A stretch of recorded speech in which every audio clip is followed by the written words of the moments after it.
udah bisa ya? Tadi nggak bisa. Alhamdulillah. Makasih ya, Mbak. Tadi nggak bisa soalnya. Alhamdulillah. Sampai mana nih? Ya, pengalaman. Antara yang sudah terbiasa senam, misalnya, sudah terbiasa lari, sudah terbiasa bermain sepak bola, akan berbeda dengan yang belum. Kemudian dilakukan pemanasan atau tidak. Jangan sekali-kali melakukan olahraga tanpa pemanasan. Itu sangat-sangat tidak boleh ya. Kemudian adanya kelainan postur. Ya, kelainan postur jelas bagi postur yang pendek, ya, membungkuk dan lain sebagainya, itu jelas akan mempengaruhi beresikonya terjadi cedera. Kemudian kondisi yang kedua, adanya bagaimana sarana olahraga. Ya, lengkap tidak? Misalnya Anda mau berolahraga terkait dengan apa misalnya? Renang misalnya. Nah, bentuk atau ukuran peralatan yang tersedia untuk olahraga renang di situ ada nggak? Pelampung ada nggak? Dan lain sebagainya. Ya. Kacamata olahraga, kacamata renang dan lain sebagainya ada atau tidak? Sehingga itu aku juga akan berpengaruh. Kemudian karakteristik olahraga itu sendiri dari jenis olahraga sepak bola dengan jenis olahraga tenis meja itu jelas akan beresiko terjadi yang apa? Sepak bola atau yang tenis meja? Atau catur? Ya, sepak bola ya, gitu. Kemudian lingkungan fisik. Non fisik bagaimana terkait dengan suhu, baik itu terlalu dingin, ekstrim, terlalu panas, ya, dan lain sebagainya, serta kelembapan udara. Jadi 4 hal pokok ini yang bisa mempengaruhi terjadinya cedera. Nah, klasifikasinya hampir sedikit berbeda.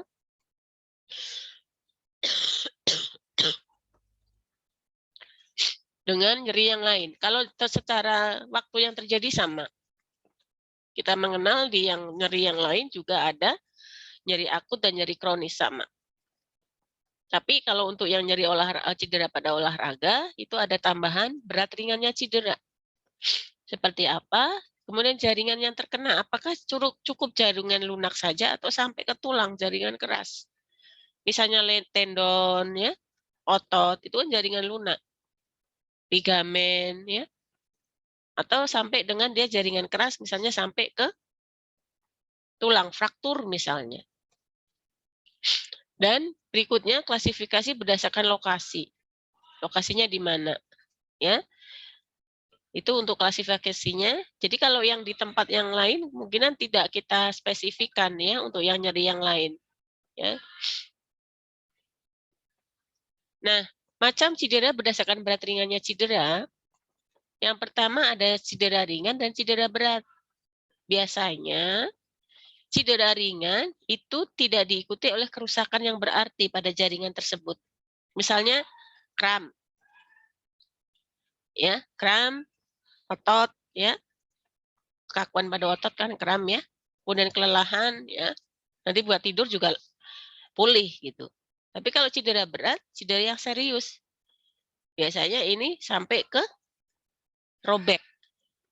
Nah, otot, ligamen itu lebih sulit dibandingkan dengan fraktur. Kalau tulang disambung bisa, tapi kalau ligamen otot bisa nggak Bu? Bisa. Cuman dia ini apa? Tergantung dari berat ringannya cedera dari otot dan ligamen itu. Ada yang sampai nggak bisa berjalan karena robek ligamennya. Ya, kalau ligamen itu menghubungkan antara apa dengan apa ya?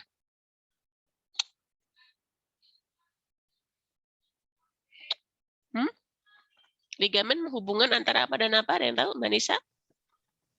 Tulang dan otot, Bu. Ya, tulang dan otot, ya. Kemudian bentuk-bentuk cedera olahraga dari dislokasi, ya. Jadi bergeser tempatnya. Ini adalah contohnya. Ini mungkin terjatuh atau tertabrak oleh teman yang lain sehingga mengalami dislokasi pergeseran letak sendi. Gitu ya. Nah, akan sedikit berbeda bentuk cedera olahraga dengan bentuk cedera yang lain. Anda harus bisa membedakan antara strain dengan sprain. Ini yang paling sering insiden terjadi. Apa bedanya ligamen dengan tendon? Kalau strain itu dia kerusakan terjadi pada otot dan atau tendon. Nah, sekarang apa itu bedanya antara ligamen dengan tendon? Ini kalau Anda lihat di sini, ini tendon yang putih. Jadi tendon tuh kalau kita mau makan sapi, yang putih-putih walot, itu tendon itu. Jadi dia menghubungkan antara apa? Kalau tendon? Tulang, Bu. Apa, Mbak? Otot dan tulang. Lah kalau ligamen? Kok sama dengan ligamen? Kalau tendon, otot dengan otot, Bu. Iya, tendon tuh otot dengan otot.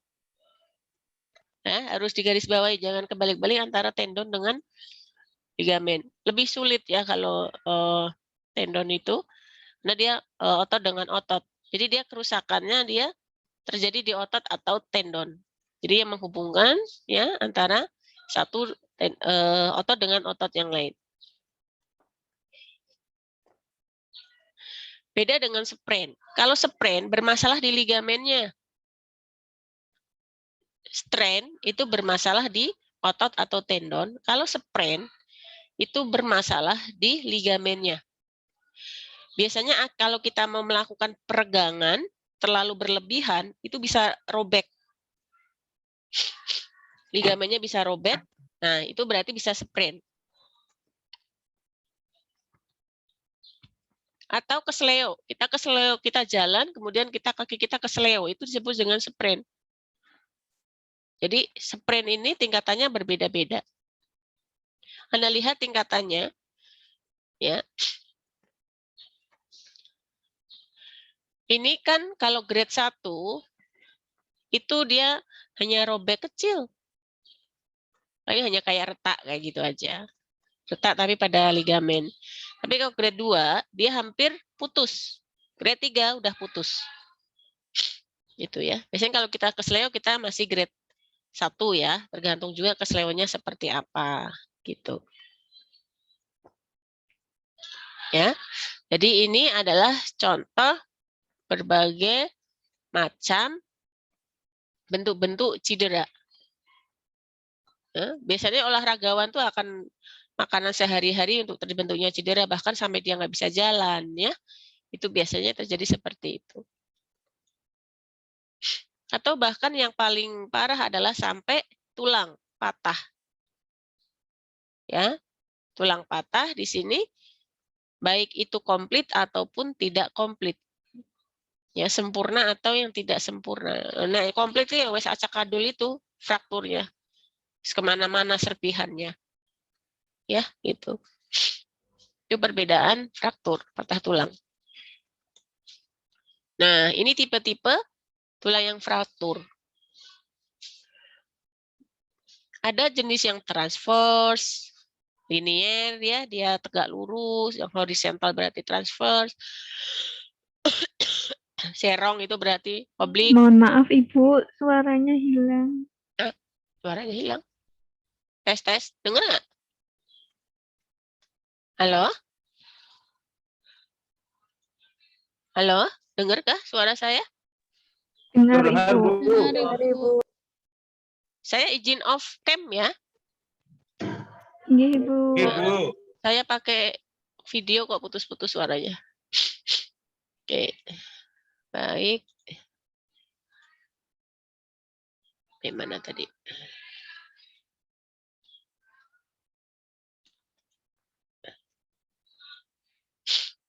Nah, ini kalau Anda lihat, ya jenis-jenis, tipe-tipe patah tulang. Saya kira Anda sering melihat atau bahkan Mas Khairul sering banget melihat tipe-tipe patah tulang yang seperti apa, baik itu dari transverse sampai dengan dia oblique, displace ya. sampai dengan dia green stick, ya. Kemudian sampai dengan dia mungkin patah-patah banget gitu ya. Saya kira lebih berpengalaman Mas Amin.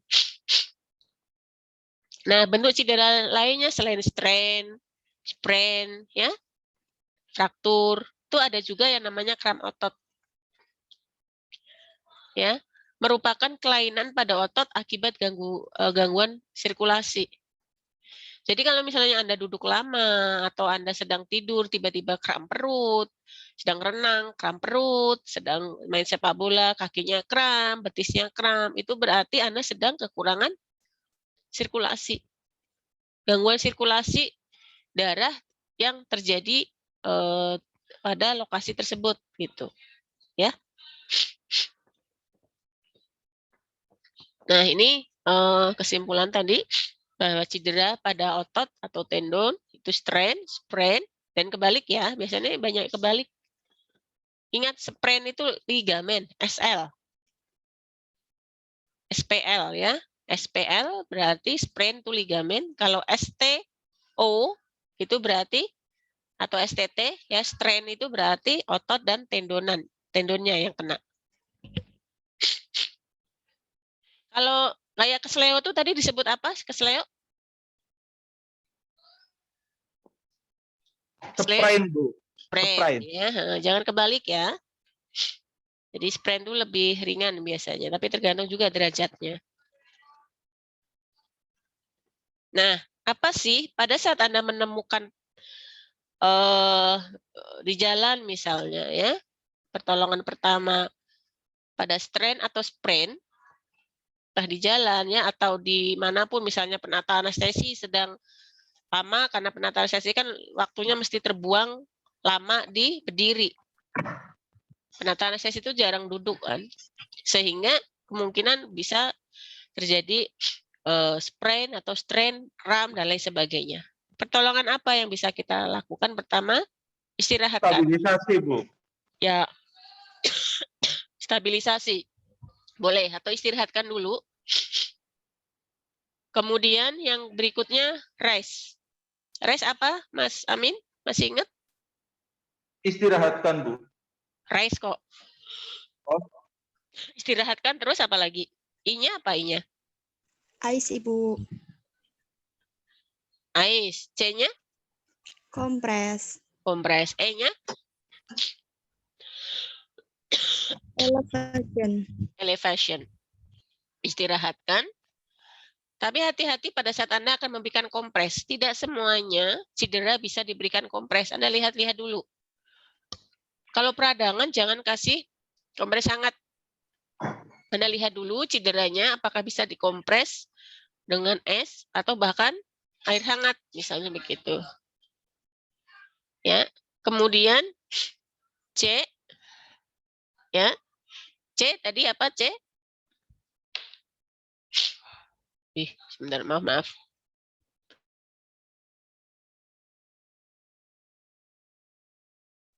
Kita dulu ya, ada tamu dulu sebentar.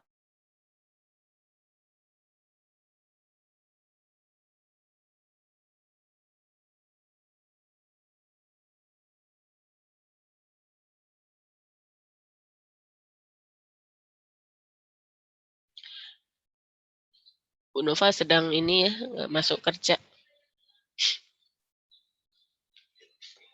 Ya, ya. C, kemudian E, ya, elevation. Kemudian imobilisasi kita istirahatkan. Kita kalau misalnya ini ya jangan suruh bergerak dulu, immobilization. C itu kompres hangat atau kompres dingin, kita lihat. Kemudian evaluation, diangkat. Kenapa sih harus diangkat atau dielevasi? Aduh, sinyalnya mati.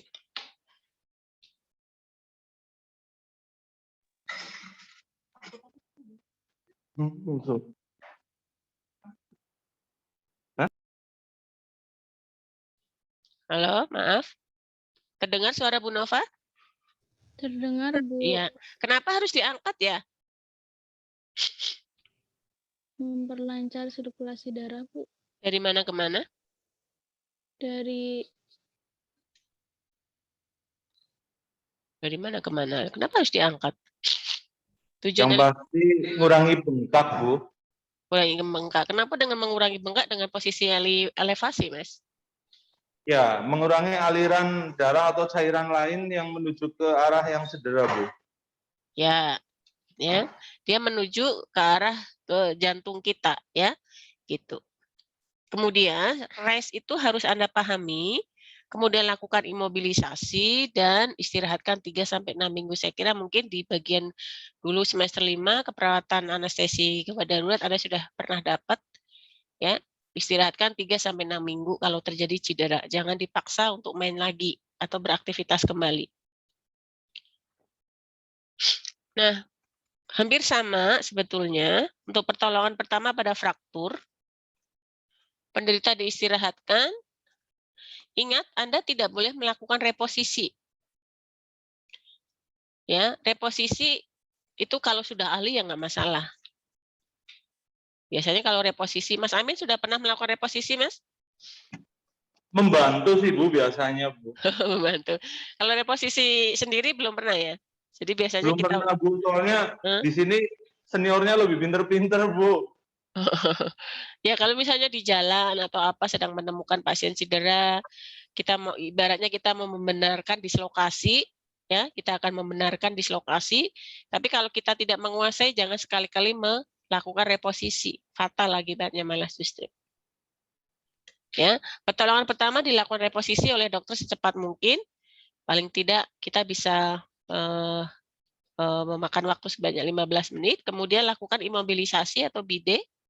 Kalau misalnya ada perdarahan, berarti kita DEP, ya. Nah, jika tidak ada dokter atau petugas P3K yang sudah ahli, jangan sekali-kali melakukan reposisi. Silahkan Anda bidet saja dan gunakan metode RICE. Gitu ya. Nah, selain yang tadi kita sudah sampaikan, ada strain, sprain, ya, fraktur, dan lain sebagainya, ada juga bentuk cedera dalam bentuk head exhaustion, ya, atau sengatan panas.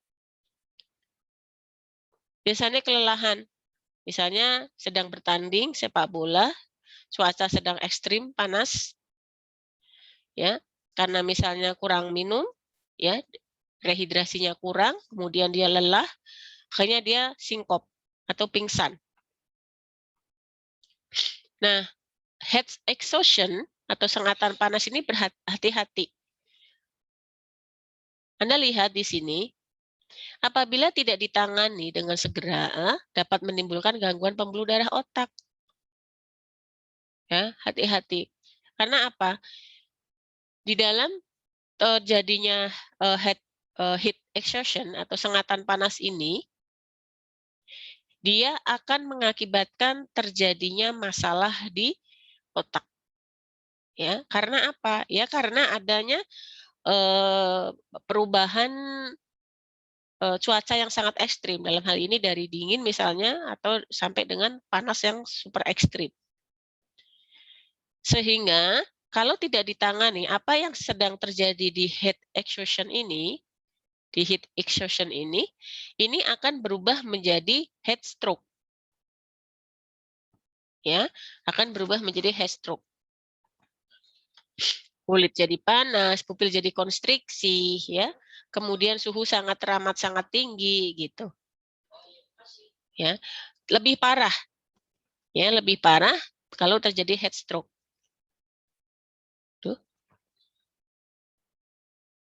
Kok hilang-hilang wae sih? Masih bersama dengan saya? Masih, Masih ya? Bu. Oh, kok putus sendiri ya di saya ininya? Ini apa? Nggak apa ini? Gambarnya teman-teman tuh hilang gitu loh. Oke, nah ini kalau misalnya terjadi sengatan panas, ya, jadi jangan sampai terjadi heat stroke ya, akibat cuaca ekstrim sehingga kita akan bermasalah di gangguan pembuluh darah otak. Jadi namanya heat stroke akibat dari serangan sengatan panas yang berlebihan sehingga mengganggu peredaran darah otak kita. Mas Waris? Ya, gitu. Nah, silahkan kalian bisa lakukan seperti ini. Angkat kakinya.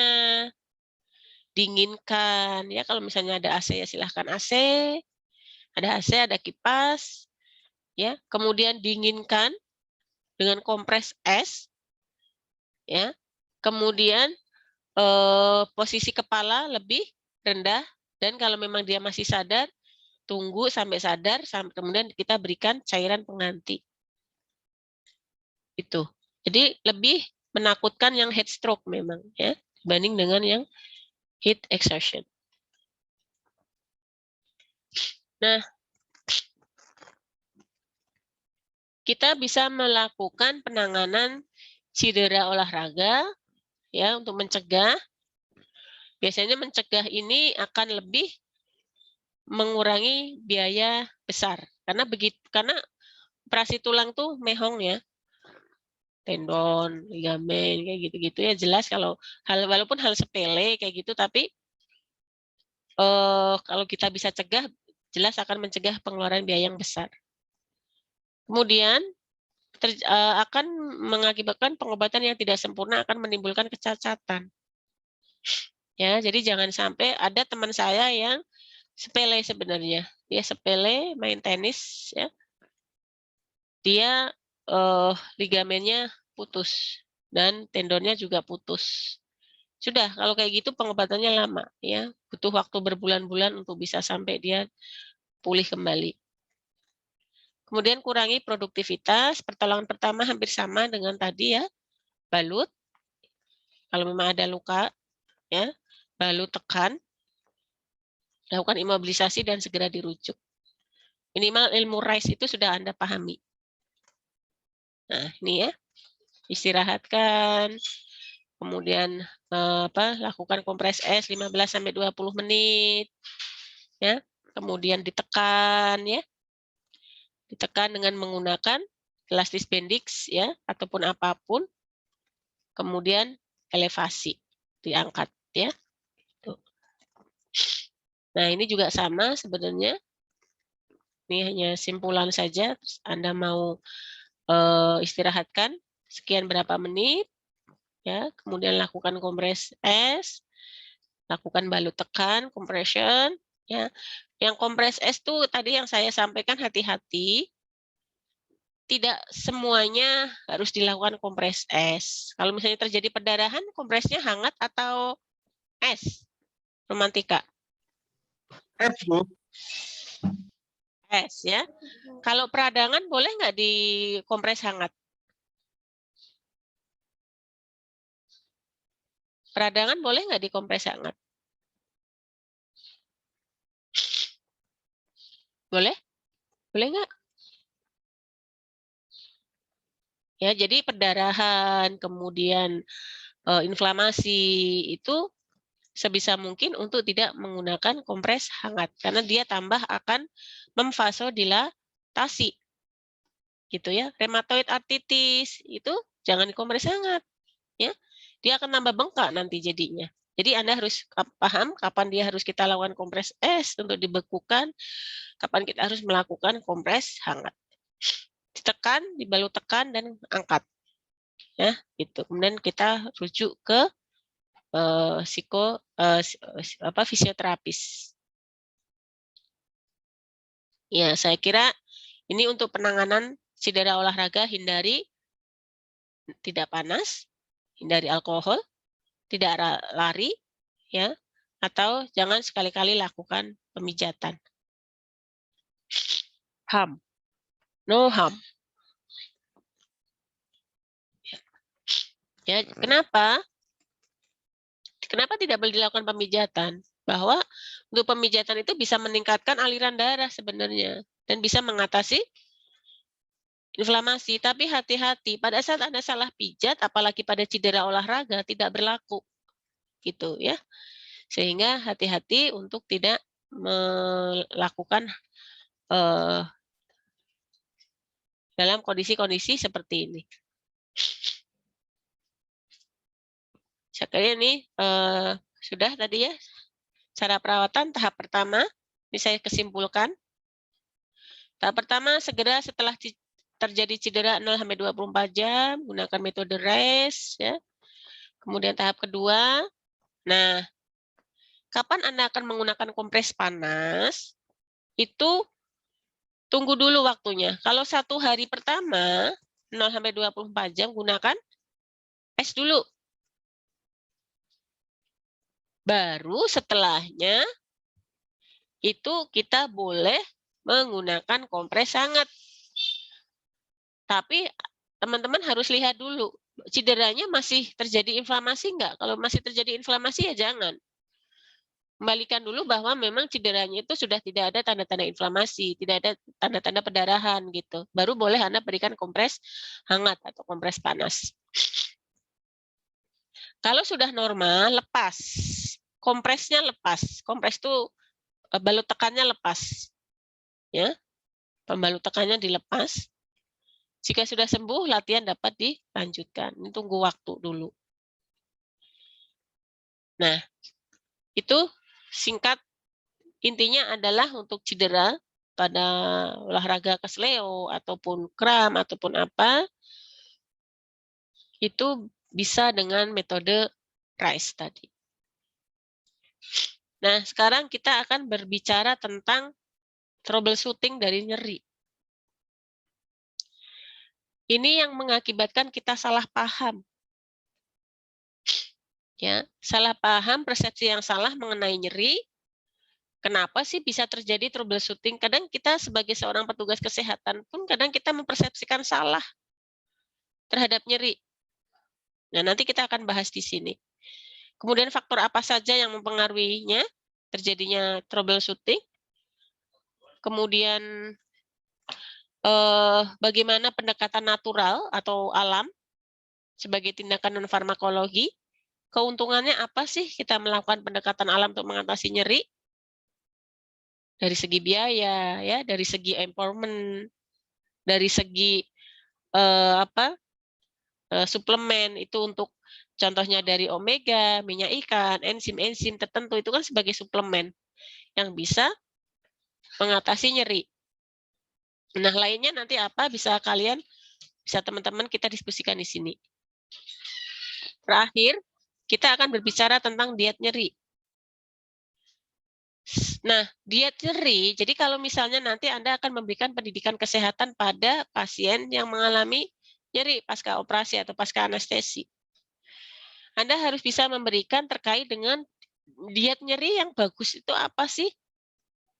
Untuk mengurangi nyeri dalam jangka waktu yang pendek, ya. Misalnya pasiennya ada inflamasi, berarti dietnya kudu apa?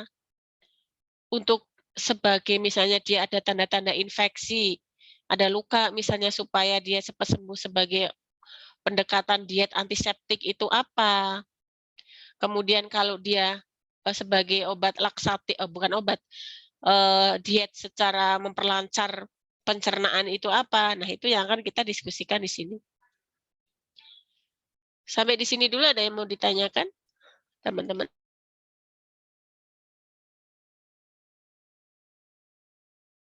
Kalau tidak ada, saya lanjutkan ke troubleshooting. Oke. Dulu.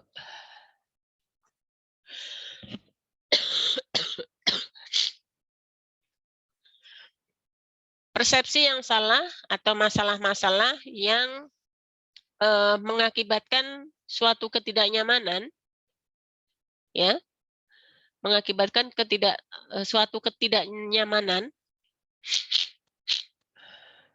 sehingga ini dapat kita sebagai petugas kesehatan itu atau masyarakat lah ya, masyarakat itu mempersepsikan yang keliru. Contohnya apa? Teman-teman yang sudah pernah paham, mungkin ada kasus apa, boleh di-sharingkan di sini. Misalnya, nyeri pada situasi emergensi. Nyeri pada situasi emergensi dengan pemberian obat-obatan, misalnya anestesi. Antara anestesi dengan analgesik, itu kadang belum bisa membedakan secara jelas. Kalau misalnya Acetaminophen, kemudian morfin, kodein, ya. Ini untuk mengatasi nyeri apa? Ini acetaminophen, morfin, kodein itu masuk analgesik atau anestesi? Pertanyaan saya. Analgesik, Bu. Analgesik. Terus kemudian pada situasi yang emergensi, ya, pada situasi yang emergensi, kira-kira pengobatan atau pendekatan apa yang bisa kalian lakukan sebagai pengobatan alternatif? Kita akan berbicara bukan obat-obatan secara medis, tapi saya akan berbicara pada saat terdapat pasien yang mengeluh nyeri di fase emergensi. Kita akan memberikan tindakan terapi pilihan. Nah, terapi pilihan apa yang bisa kita sampaikan kepada atau kita berikan kepada pasien?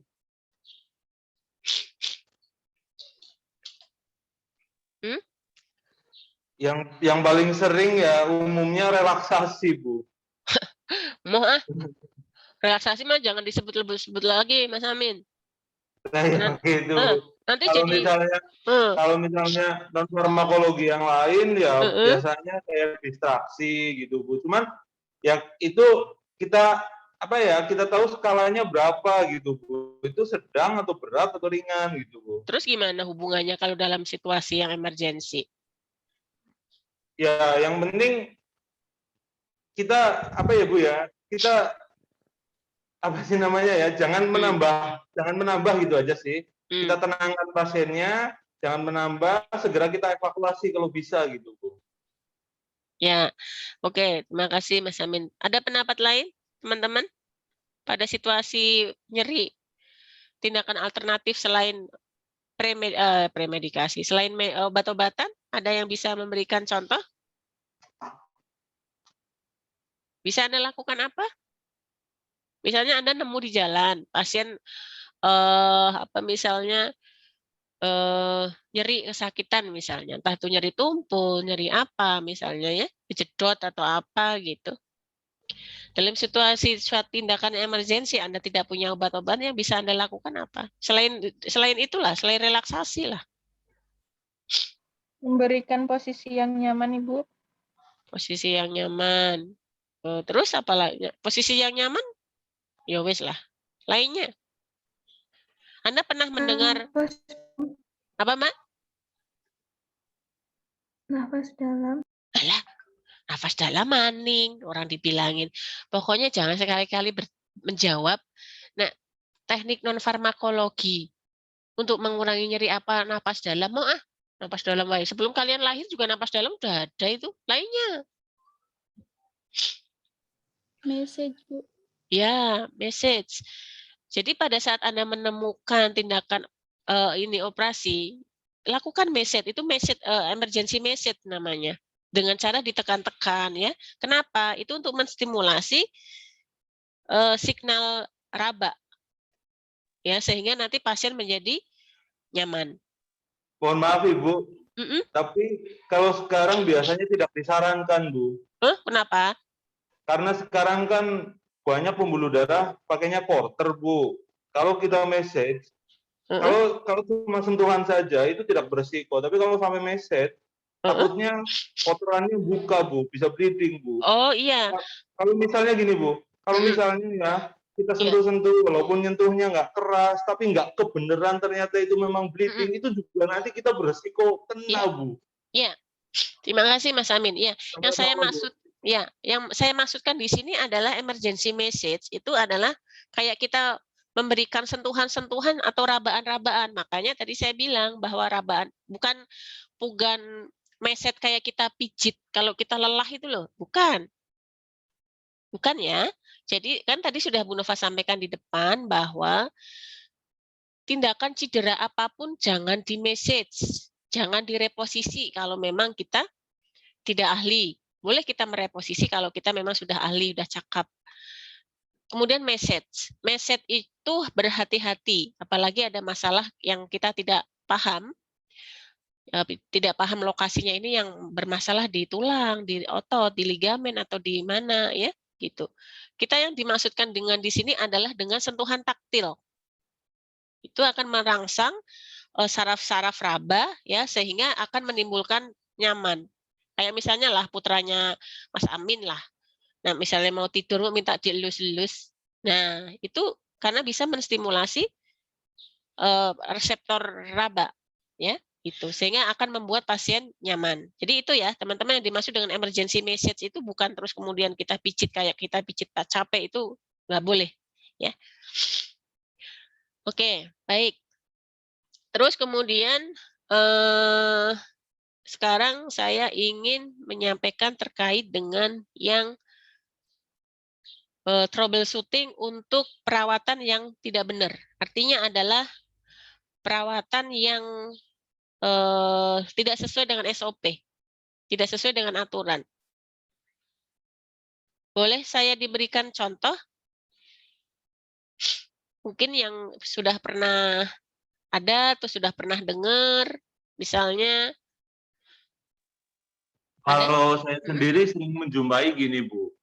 Misalnya pasien patah tulang atau pasien dislokasi, kemudian dibawa ke alternatif, setelah sudah parah baru dibawa ke rumah sakit, Bu. Betul, keliru ya. Jadi pada saat Anda melakukan edukasi kepada pasien, itu yang biasa terjadi di orang awam. Itu terjadi mispersepsi atau kesalahan dalam berpikir. Nah, culture atau budaya itu sangat berpengaruh. Ya, sangat berpengaruh. Terus kemudian adanya kesalahan mispersepsi itu sehingga akan mengakibatkan dalam pemberian kesalahan dalam pemberian intervensi. Kemudian sekarang saya akan memberikan contoh beberapa mispersepsi terkait dengan proses berpikir terkait dengan nyeri pada orang lansia. Ada misalnya, ada yang mau menyampaikan? Orang lansia itu dalam berespon terhadap nyeri seperti apa ya? Teman-teman, barangkali semakin usianya bertambah, itu dalam ambang sensitivitas nyerinya meningkat atau menurun? Meningkat, Bu. Meningkat. Menurun atau meningkat? Meningkat, Bu. Mengapa meningkat? Meningkat contohnya kayak gimana, Mas? Misalnya gini, Bu. Saya sih biasanya ketemu di rumah sakit gitu ya, Bu ya. Ketika baru dipasang tensi aja, kemudian kan otomatis tensinya ya Bu ya pakai monitor gitu ya, mansetnya mompa kenceng dikit teriak-teriak, kesakitan gitu. Itu sering banget. Terus di spinal baru kesenggol jarum dikit, waduh susah mendaliinnya. Kalau itu ambang nyerinya, sensitivitas terhadap nyerinya meningkat apa menurun? Meningkat ya? Meningkat ya. Kalau dari misalnya kalau dibandingkan dengan anak-anak, Mas Amin. Kalau dibandingkan dengan anak-anak hampir sama. Hampir sama, Bu. Disuntik nyempreng-nyempreng, nangis-nangis gitu ya. Iya betul, Bu. Terus manjanya, aduh Masya Allah. Siapa? Ya semakin sepuh, semakin manja, Bu. Oh gitu ya? Aduh, pokoknya harus pinter-pinter ngomong, Bu, kalau pasien sepuh. Pada contohnya pada saat dilakukan tindakan apa, Mas? Spinal, Bu, terutama, Bu. Oh gitu. Ya kalau misalnya ngejelasin dari awalnya belum paham benar, ternyata misalnya kita bilang dari awal nggak sakit gitu ya. Nanti kalau ternyata sakit, komplainnya minta ampun. Gitu ya. Ya udah wis. Kalau saya malah belum menemukan, Mas. Kalau saya malah mungkin itu untuk yang kalau saya di anestesi saya memang belum pernah menemukan antara yang usia elderly itu yang lebih tua itu malah justru sensitivitasnya itu Soalnya gini Bu, Heeh. di tempat saya ini kan operasi urologi paling banyak operasi urologi. Gitu. Heeh. Jadi kasus prostat tuh banyak banget. Yang namanya prostat ya mbah-mbah semua. Gitu, aduh, pokoknya Gitu ya. gado-gado. Baik. Kalau terkait dengan gender, Mas Amin, atau teman yang lain, boleh. Kalau gender menurut saya justru perempuan lebih tahan nyeri, Bu, lebih nggak rewel.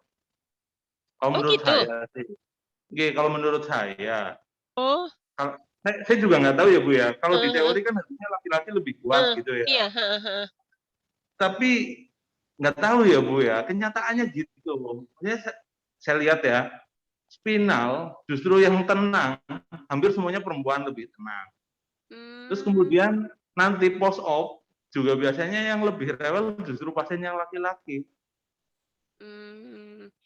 Kalau boleh dianalisis itu kenapa, Mas? Aduh, saya belum pernah ya, Bu ya. Cuman kalau gini, Bu, karena gini mungkin ya, atau karena apa ya? Laki-laki itu rata-rata lebih rewel pasti, lebih manja pasti. Masa? Itu gitu. Iya bener, Bu. Kalau Saya juga teman yang heran lain, ya. pengalaman teman yang lain ada? Teman yang lain? Ada mungkin selain pengalamannya Mas Amin? Boleh, silahkan. Ada nggak? Kalau ambang nyeri mungkin yang laki-laki lebih bisa nahan. Cuman reaksinya gitu ya, Bu ya. Reaksinya kalau yang laki-laki itu akan lebih heboh daripada yang perempuan gitu. Kalau yang perempuan itu lebih tenang gitu. Oh ya. Jadi kalau sesuai teorinya kalau kita mau berbicara terkait dengan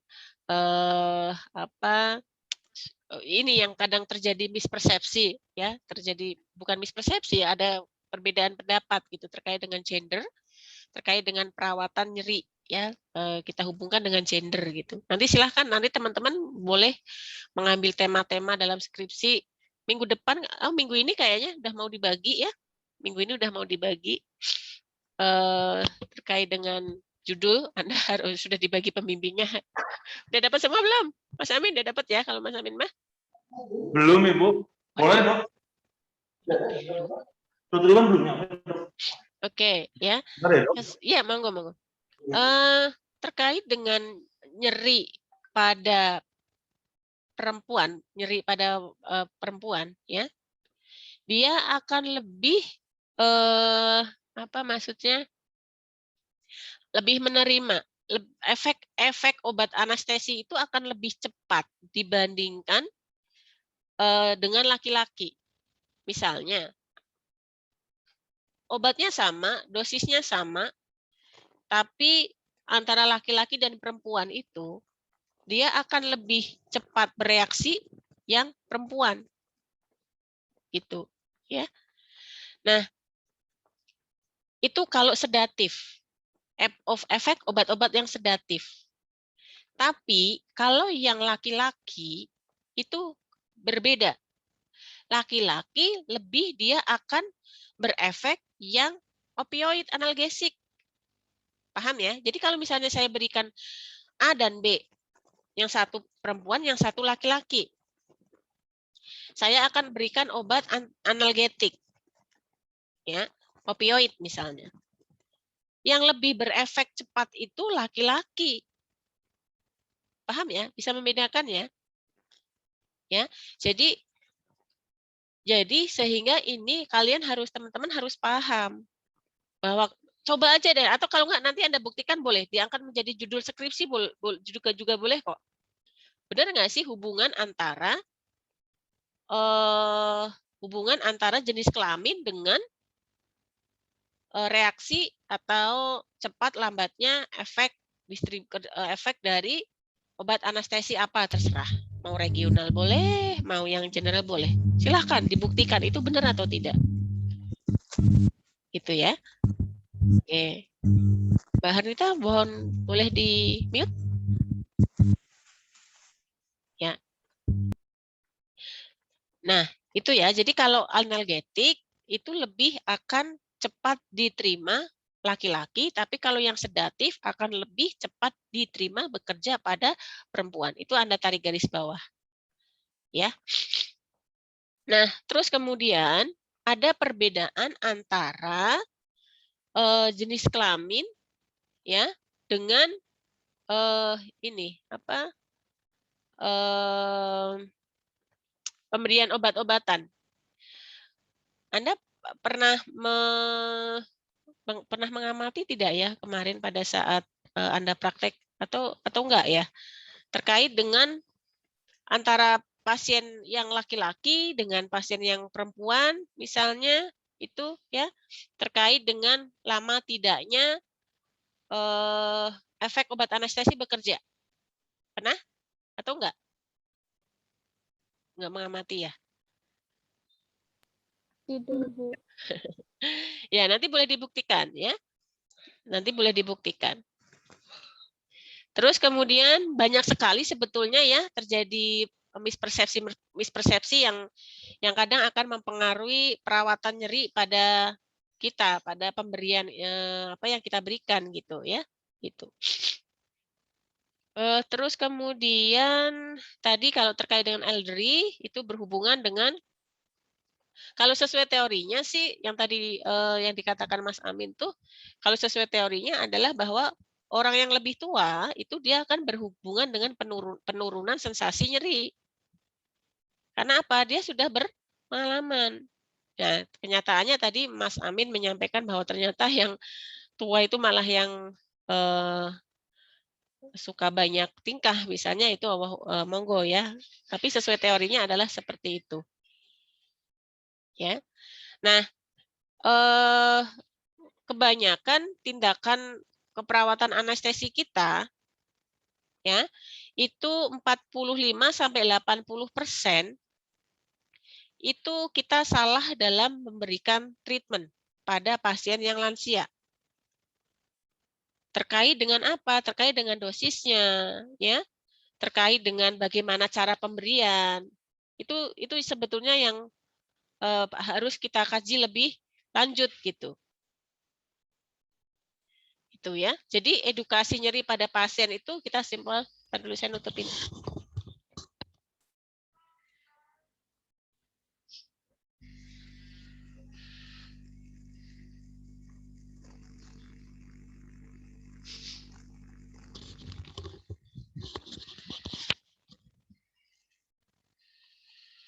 Ya, edukasi nyeri terkait dengan pasien ya. Kemudian tindakan training apa yang harus kita lakukan itu harus kita kuasai ya. Jadi jangan sampai kita terjadi salah memberikan obat, salah memberikan intervensi hanya dengan pemberian intervensi salah kita mempersepsikan. Oke, sekarang kita ke pendekatan natural. Saya kira untuk pendekatan natural ada yang bisa memberikan contoh terapi apa kira-kira? Banyak banget. 1, akupuntur, massage, refleksologi ya atau refleksi ya. Kemudian teknik energi. Kemudian terapi kognitif. Anda boleh misalnya ngambil judul terkait dengan pengaruh terapi kognitif perilaku terhadap penurunan nyeri pada pasien pasca anestesi misalnya sesar misalnya. Monggo boleh. Ya. Jadi yang pertama untuk 3 tipe tata laksana manajemen nyeri secara alam itu kita bisa klasifikasikan menjadi 3. Pertama, itu adalah strategi kognitif atau perilaku. Contohnya yang tadi sudah Anda sebutkan, ada distraksi, ada relaksasi, ada guidance imagery, ada teknik pernapasan, ya.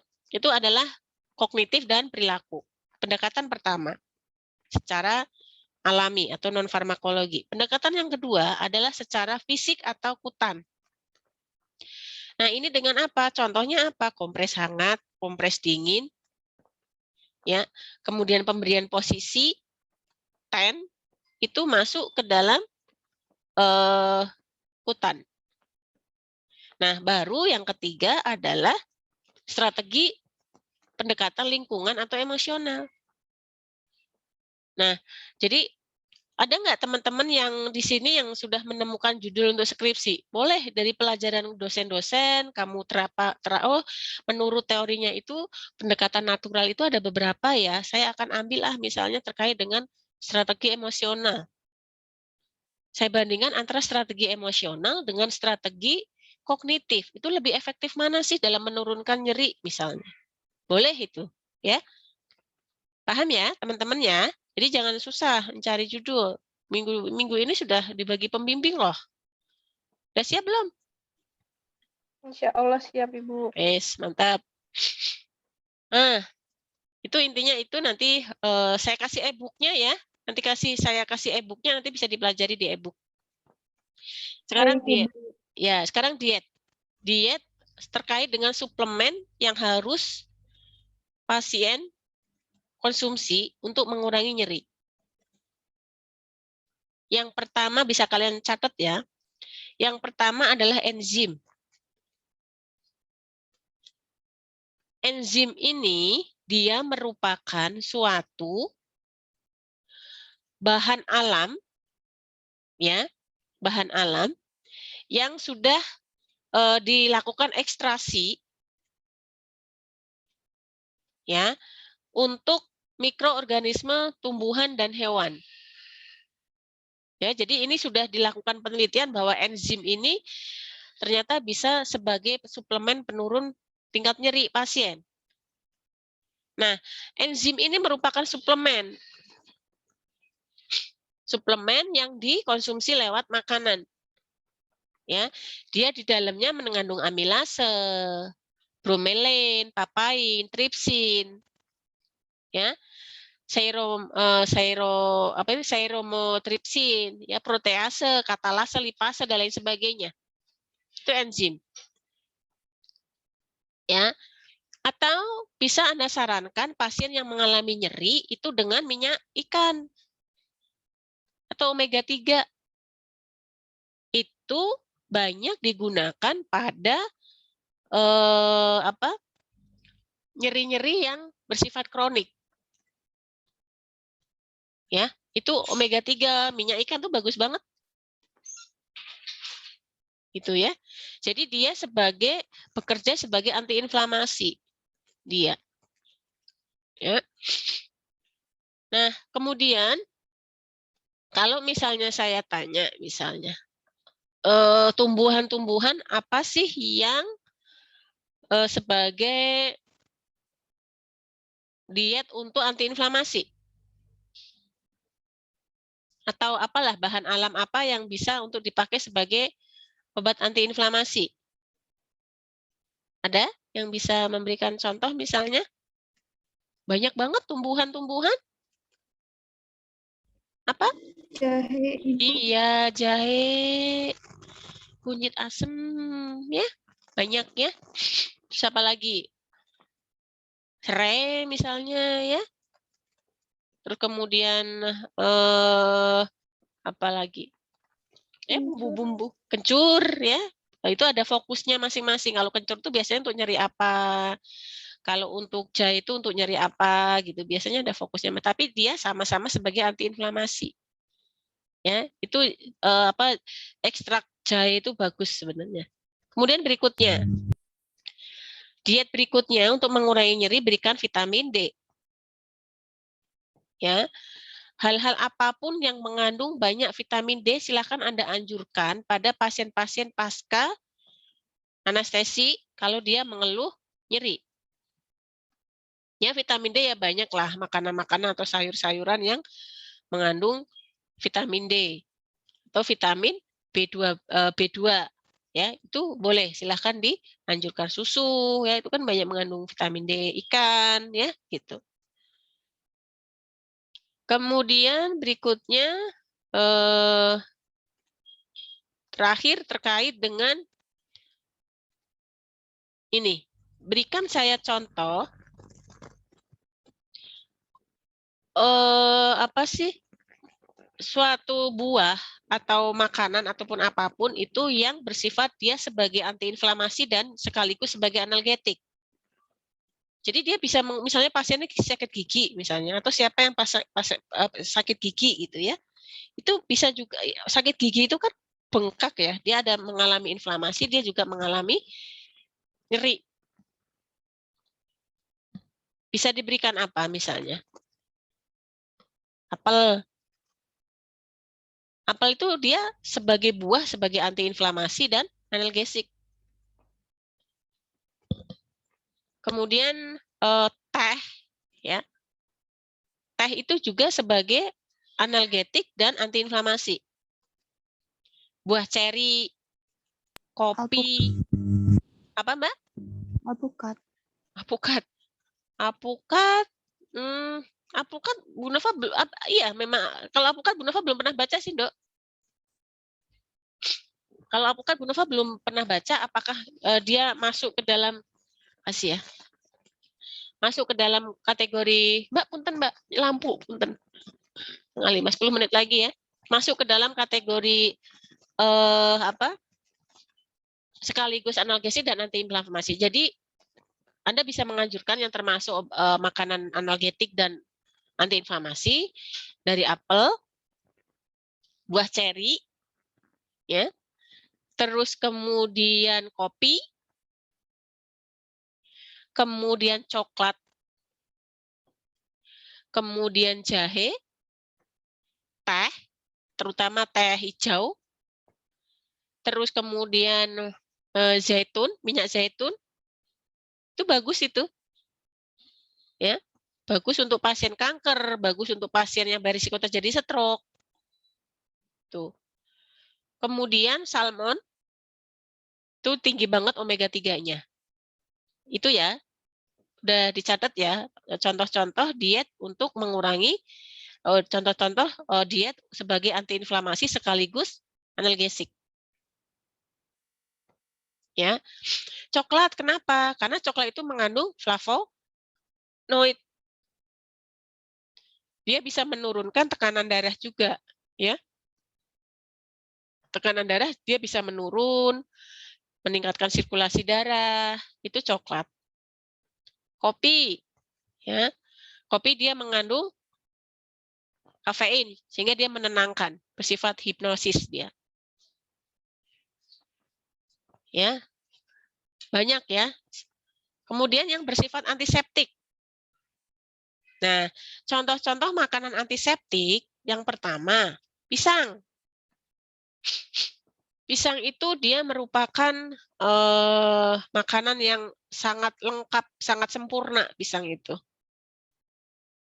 Jadi jangan sungkan-sungkan makan pisang, mau diolah apapun silahkan. Karena apa? Dia terutama untuk lambung dan pasien-pasien yang mengalami ulcer, ulkus, ulcer peptikum atau apalah terserah monggo. Itu dengan pisang tuh bagus banget. Ya. Kemudian blueberry, ya. Blueberry itu juga bagus, ya. Terus kemudian madu, bawang putih, ya, itu masuk ke dalam antiseptik. Paham ya? Itu. Berikutnya adalah terakhir adalah laksatif. Contoh dari obat-obat laksatif atau makanan-makanan yang mengandung laksatif apa? Bisa berikan contoh? Ada?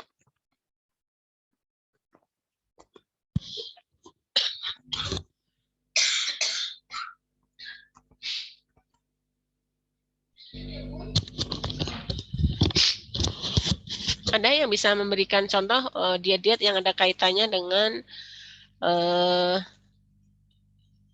apa itu laksatif? Silakan. Pepaya, Bu. Apa? Pepaya. Ya, pepaya boleh. Ya, apalagi? Pepaya. Pepaya. Apel. Apel. Oh, apel juga?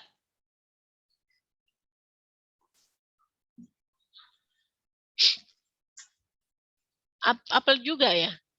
Lobak itu juga masuk ya. Masuk ke dalam laksatif, lobak itu. Tahu lobak, bahasa lobak siapa kalau di sini ya? Lobak itu juga bagus untuk laksatif. Kemudian apalagi? Chia seed, Ibu. Apa itu?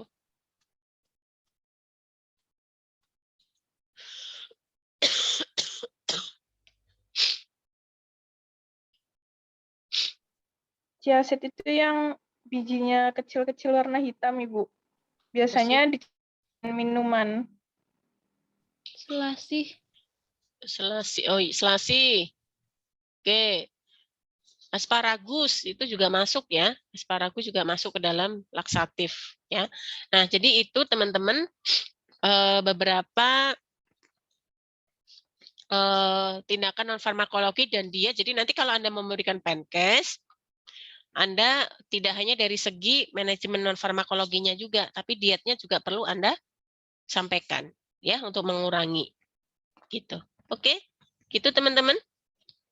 Cukup ya, udah sore Bu Nova dari 6:30 nih sampai 4:30 non-stop. Cukup ya? Ada yang mau ditanyakan teman-teman?